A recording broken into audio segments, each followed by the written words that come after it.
the recently published white paper on citizenship, immigration and refugees has been criticized for its proposed changes to foreign national citizenship here in South Africa. According to a recent report by the New South Institute, there is need for effective governance policies to manage migration on the continent. Let's try and unpack the findings of this report with author and research fellow at the New South Institute. That's Michael Mutava, who joins us now via our video link. Great to have you on the program, Michael. Thanks very much indeed for making time. Part of what this report actually outlines is that in 2020, there were about 25.4 million migrants in Africa. I wonder to what extent that includes intra-Africa migration and migrants from outside the continent. Well, thank you very much. So out of the 25 million migrants that came to Africa, I just want to highlight that 20.9 million came from Africa. So the whole purpose of the report really is to show that some of the myths and misconceptions that we have about migration in Africa are not correct. That, for example, Africa is a continent of mass exodus, that a lot of people are actually leaving the continent. So out of these 25 million that actually came, or total immigrants that came to the continent, we realize that 20.9 million, accounting for 82% actually from other African countries. But I must still say that it is still low compared to the global averages. There are continents and other places where the level of migration is slightly higher. 82% is large, but if you look at the actual numbers, 20.9 million is actually a very low number, given the population of African migrants. Speaking about busting myths, I mean, part of what you did in your research is essentially divide Africa into its various regions, the Sahel region, ECOWAS, and our region here in southern Africa. And I wonder if you can give us just a broad picture of what the trends actually look like. I mean, are we finding people moving to specific regions of the continent, or is that a bit too sporadic to tell? No, actually, we did an analysis of that as well. So what came out really strongly is that a lot of movement within Africa is intra-region, that is within the region. For example, ECOWAS to ECOWAS is the first region, just within that region, and then SADC to SADC, and then EAC to EAC, just within the regions. However, in terms of the density, even though EAC appears to have the least population, it has the highest density of migrants, looking at the number of migrants as against the number of the population. So EAC has the highest density, but a lot of the trends show that movement is within the regions. Something else that we noticed is that the migrant routes appear to be bilateral, especially for ECOWAS and EAC. But for SADC, the migrant routes appear to be mostly flowing towards South Africa. That is from Mozambique, Zimbabwe, Namibia. All of them appear to be heading towards South Africa, whereas in the other regions, we tend to have sort of a bi-directional movement. For example, from Burkina Faso to Cote d'Ivoire, and then the next route becomes Cote d'Ivoire to Burkina Faso. That kind of a bilateral movement. Sure. South Africa is currently, in very heated discussions about our migration policy. In fact, our Home Affairs Minister, known globally as the,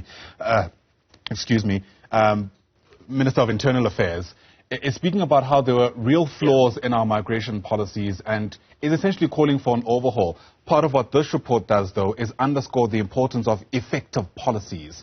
With that in mind, which direction should South Africa be taking, given the trends you found and, the role that this country is playing insofar as that is concerned?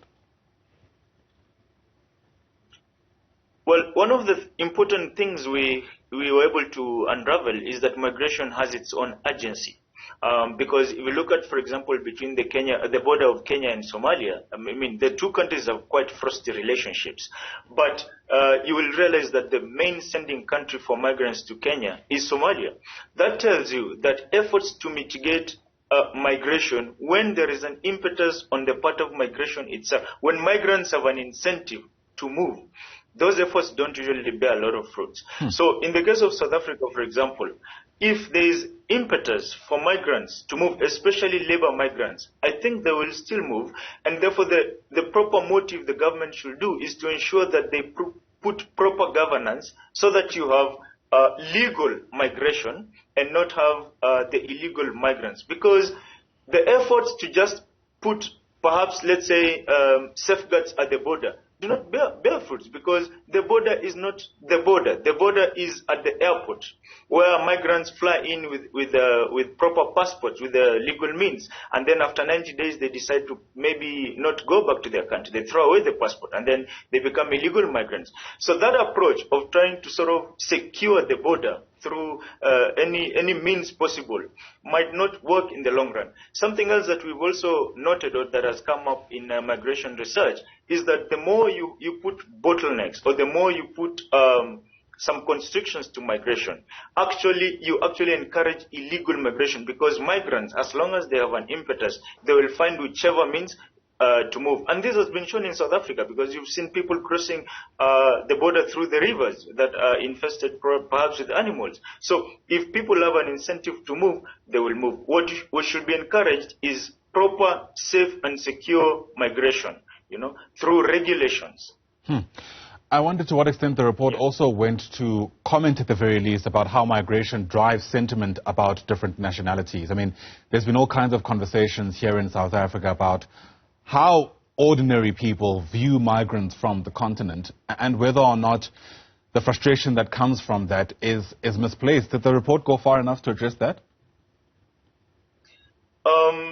Well, yes. I will tell you for sure, one of the things that also we noticed is that the working age population on the continent, the working age population of migrants is less than 3%. 3%. That tells you there is a lot of misconception. There is a lot of misconception that people perhaps, and not only in South Africa, but even in other places on the continent, people are perhaps suffering because of migrants. Migrants have taken the opportunities of the natives and that kind of thing. If we look at even the density of migrants on the continent, I should mention that in Africa, the report shows we only have around 1.89% of migrants. So we can see that most of this is misplaced anger. People just are creating sort of a scapegoat on the migrant population, whereas that is not where the problems are. Most of these countries, including Kenya, including Nigeria, have systemic problems.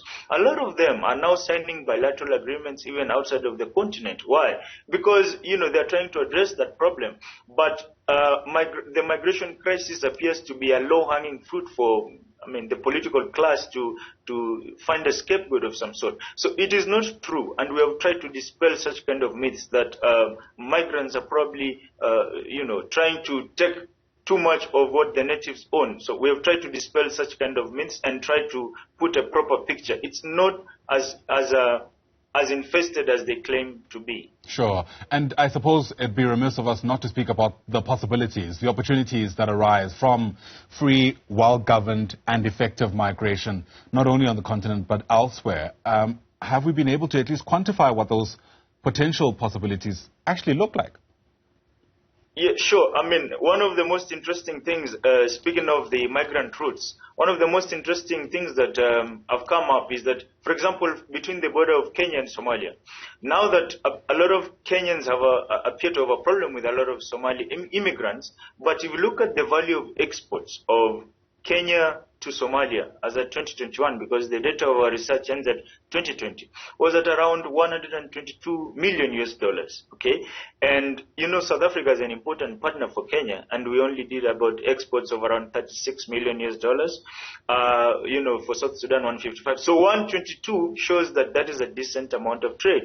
If you look at South Africa, for example, even though they appear to have a little bit of problems here and there with their neighbors, Zimbabwe, for example, and, Namibia, Botswana, the neighbors, but especially Zimbabwe, the amount of exports of South Africa to Zimbabwe is phenomenal. As of 2021, $3 billion US dollars in excess of. For example, also Nigerian exports to South Africa is humongous, in excess of $2 billion US dollars. Also South African exports to Nigeria. So there is a clear nexus. Everywhere you see, you see a lot of migration happening.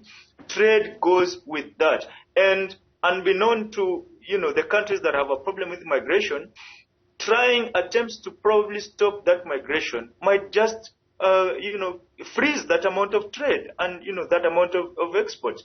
Because I will tell you, for example, in South Africa, a lot of Zimbabweans that live in South Africa literally buy things in South Africa and send them to Zimbabwe, in one way or another, they contribute to the market and trade of South Africa. And that has been proven in statistics, that the value of exports basically, South African exports to the 4 countries that neighbor them, that is Botswana, Namibia, is almost half of the entire intra-African trade for South Africa. So it's a huge amount of trade. So they should not think that, just migration or the idea of free migration is supposed to be frowned upon. I think it is very important that it is encouraged and not discouraged. Sure, insightful stuff.